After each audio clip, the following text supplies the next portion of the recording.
রাজনৈতিক বিবেচনায় কোনো ক্লাব পরিচালিত হবে না, কোনো ট্যাগও দেয়া যাবে না। আবাহনী ক্লাব পরিদর্শনে গিয়ে ঘোষণা দিয়েছেন ক্রীড়া প্রতিমন্ত্রী আমিনুল হক। বাকি ক্লাবগুলো পরিদর্শন করে চলমান পারিশ্রমিক জটিলতা নিরসনেও ভূমিকা রাখতে চান সাবেক ফুটবলার আমিনুল।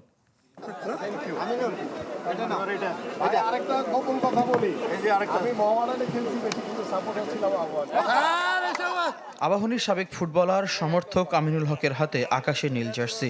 1999-2000 মৌসুমে আবাহনীতে নাম্বার 1 জার্সি ছিল তার।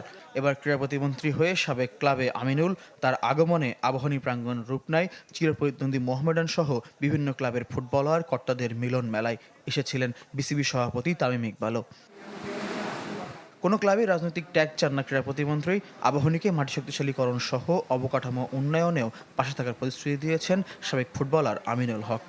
কোনো ক্লাবই যাতে আর রাজনৈতিকরণ করা না হয়, দলীয়করণ করা না হয়, কারণ ক্লাবগুলো তার স্বাধীনভাবে চলবে। সেখানে কোনো দলের ট্যাগ দিয়ে যাতে ক্লাবগুলোকে ভবিষ্যতে ক্ষতির মুখে না ফেলে সেদিকে আমরা সবাই সতর্ক থাকব। এটাকে পুনর্জীবিত করার জন্য যা যা করার প্রয়োজন উনি সহযোগিতা করবেন এবং আমাদেরও দায়িত্ব আছে তার সাথে সম্পৃক্ত হয়ে এগিয়ে যাওয়া।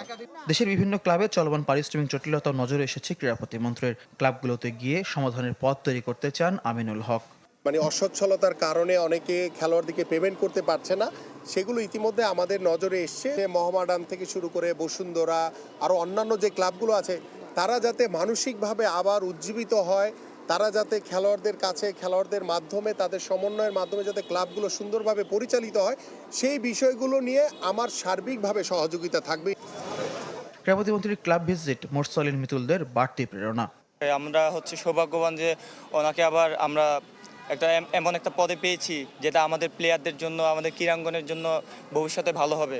আমি আশা করব যারা এক্স প্লেয়ার বা ওনাদের মতো যারা এখন ভালো জায়গায় আছেন তারা অবশ্যই আবাহনীর দিকে তাকাবেন। ফয়জুল ইসলাম, চ্যানেল 24, ঢাকা।